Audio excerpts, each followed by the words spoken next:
Right, hello. What piece of junk have I bought today? Well, this is a 1964 Chevrolet El Camino, based around the Chevrolet Chevelle platform of the same year. So it's a muscle car sort of thing at the front, pickup at the back. Now, yeah, it looks a bit rough and ready, a bit patinaed. That's what we're going to call it, El Patino. But the bones of it are pretty solid, and for what we need to do with it, or what I need to do with it, it's absolutely fine. So let's have a quick bit of a walk around. As you can see, very heavily patinaed, but mainly solid. I mean, the door's absolutely solid. There is a bit of rot in the front floor pan, but luckily, again, because it's based on the Chevelle platform, all the floor pans, wings, everything's available for them, so repair panels are not a problem. It's been sat, I think, for about 4 years. It was previously a one-owner car in the US. Quite rare, 4-speed, air-conditioned. Not that the air conditioning will be working, but hey ho. Bench seat, that's going. It'll get tidied up inside. We're going to leave the patina on the outside and make it really nice underneath and inside. The bonnet, hood, whatever you want to call it, is a bit rusty. It came with a spare one. That one's rusty at the front, this one's rusty at the back, but I'm not using either of them. I'm going to put a fiberglass, what do you call a cowl induction bonnet on there. The actual load bed is pretty solid, I will say. In general, this car is solid. And importantly, what they call this is called the smuggler's box, and that is solid in there too. There's really only the front floor pans that are rotten. There's a little bit of rust in the rear, in the front of the rear wing over there. Tailgate, again, solid. So it looks rough, but really speaking, it's not bad. Let's have a little look under the bonnet. Let's see what we got under there. Here's the exciting bit, the V8.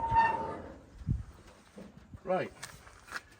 So this, I believe, is the original engine for this car, and I think, based on what they built them with and what you could order at the time, I think this is a little 283 small block Chevy. Now, I have been told that it actually runs. So what we're going to do in a sec is we got a little ignition box here. We got some fuel there. We're going to try and get it going. So right, let's give it a go. Right, we've got it all set up for a bit of a temporary start. We've got battery on it. We've got a fuel can. We've got an ignition system and a starting button. So what I'm going to do, prime the ignition, drop a little bit of go-go juice in the carb just to try and give it a bit of a kick and see what happens.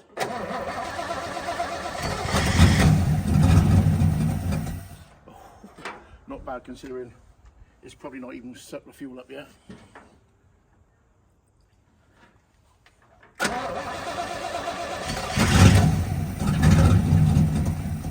Come on, baby. Bit more. Come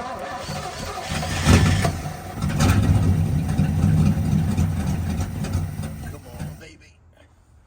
Come on, baby, light my fire.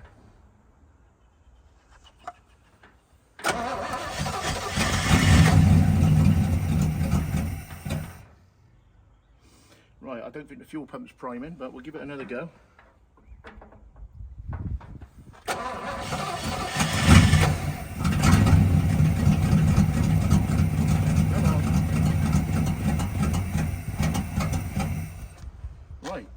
Maybe we can give it a bit of rev now. Let's try it.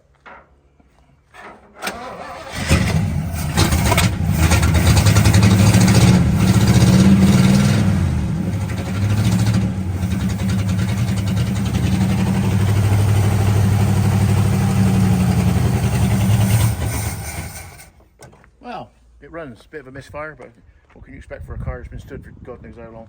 But there you go, there we have it. We're not using that engine and gearbox, unfortunately. Well, fortunately, because we've got a big block twin turbo Chevy build going in it with an auto, which is not me, but I don't think a manual's going to live on the back of a 1500 horsepower big block. This engine, I think, I've already got a buyer for it, so that's going to go in the old parts fund.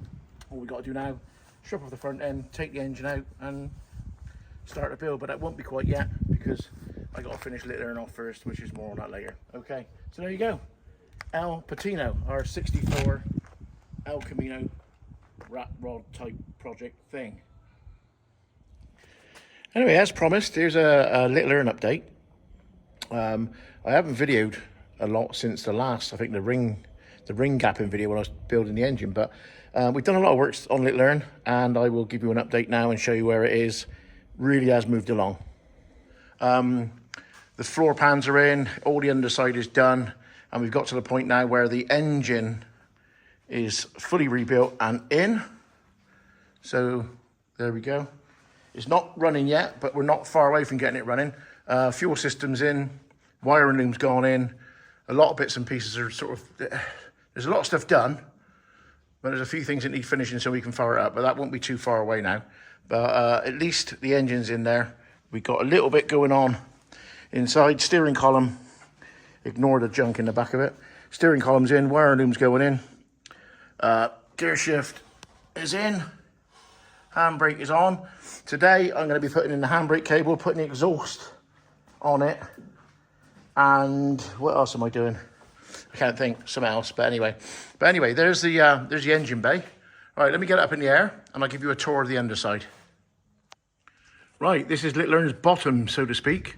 What I did, we put a new floor pan in it because the old floor pan, or like what he molded, it was a new floor pan that had been fitted, but it had been fitted terribly. I'll try and put some photographs, some screenshots in. I couldn't live with it, just let it go. It was just awful. So we bought a brand spanking new floor pan, cut the old one out and refitted it, and that just really, it puts a bit of a dampener on you when you buy something that is allegedly body shell was restored, and then when you put it on a rotisserie and turn it over and it turns out that it's not quite as it seems, then it does put you back a little bit. But anyway, we've got the new fuel tank in and plumbed in. What I've done, I've used all AM fittings on it. I'm not using any rubber hose in this fuel system at all, because with modern fuel, it tends to eat some of that rubber anyway. Electric fuel pump. So this is a subframe we had refurbished, high-lows on there. We've got, I don't know if you can see it on there, there's gas adjustable shocks all round, which came with the original project. So a lot of this stuff was already, came with it. Oh, on my head.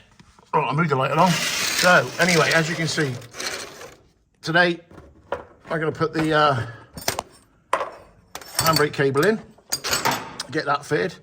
The fuel line is all the way along, braided. Brake pipes are in, power, battery cables in. The floor, we raptured the floor, raptured, whatever it's called, bed linered it and painted it body color, just to make it look pretty. Look at that, a floor pan that's not been jacked on. Amazing for a Mini, but then again, it's brand new, so it should be jacked on. Oh, where's my light on? Where's my light? That's the worst part of the exhaust, but I'm reusing an old part I had. Front suspension, all new. I think it's gas shocks on the front. Engine gearbox all been redone. Some sort of fancy suspension that came again with the original project that I bought. That sort of Littler was, made up of many parts. But there you go. So we have been moving on with him rather. I know a lot of people were concerned because I haven't posted a video in a while. They thought I'd maybe given up on it, but no, it's come on a long, long way. Not far from firing it up now. Yeah, so it's looking pretty good underneath. Right, let me crack on, fit the handbrake cable and the exhaust, and I'll come back and show you how I got on. Well, there we go. One nice, well, mainly new Maniflow exhaust system fitted. It's a Maniflow manifold down from the head. So we thought we'd match it up with the rest of the exhaust system. Nice little posh stainless steel tip on the end there. Also, we fitted and adjusted the handbrake cable. So now it's not going to roll off the ramp, although it will come off the ramp pretty soon now, because we're going to do a bit of work on the rest of the engine and hopefully get it running. That's the end of this little episode. The update on Littlearn, also the reveal of the El Camino. I'll try to do a little bit more going forward, but it has been busy. Sorry you missed out on a lot of the build on Littlearn, but hey, at least it's moving along. Anyway, time for me to go home now, and I'm actually in my fiance Sandra's little Mini, so I'll see you next time.